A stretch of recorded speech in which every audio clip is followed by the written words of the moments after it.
Chris Guard. So, nandito tayo sa Chris Guard. Ang karinderya na maraming ulam. Sherbet.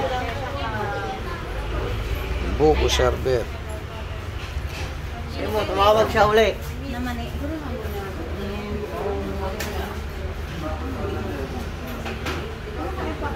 Dami, no? Yempo tsaka, pwede kari-kari. Yempo. Tatinabos. Dami ulam, oh. Kamunado, oh. Sige, pili ka na.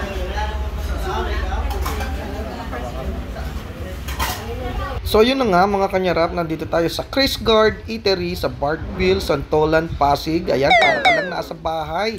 Kumakain ng tanghalian sa loob ng sariling bahay. At ito ang ating in-order.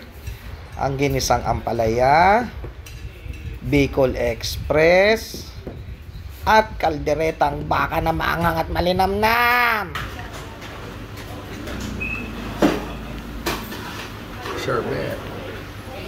Botay kanin.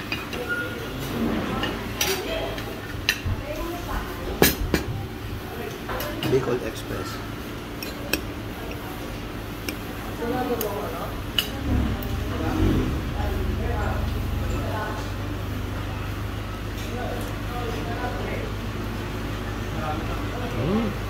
Yan ka? Ano to? Kaldereta?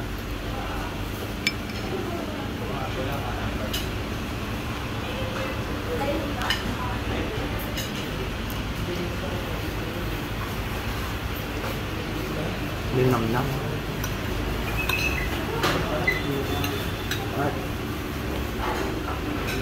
Nakakaganang kumain, lalo't maanghang ang ulam. So ayan, napangalahati na at mauubos na. At ito, ubos na nga.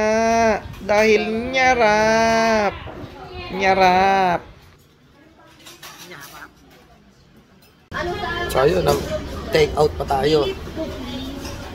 Take out tayo ng hamonado, tsaka paksyo na bangus, tsaka inihaw na liempo.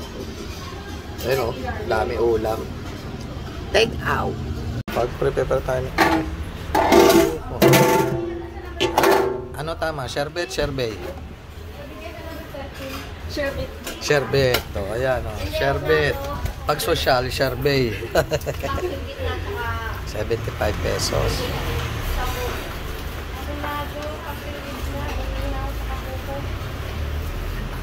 Tapos ayan, sisil.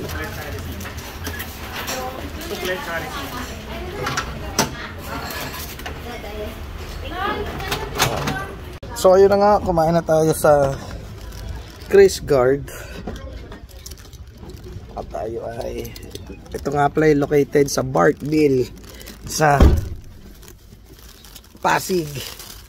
So ang may-ari ng Chris Guard ay Kapangpangan, kaya masasarap ang pagkain.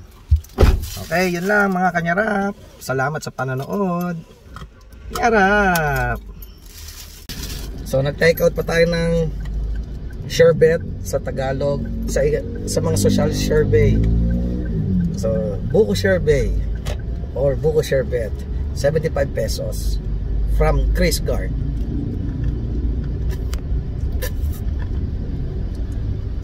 Refreshing! Ang sarap!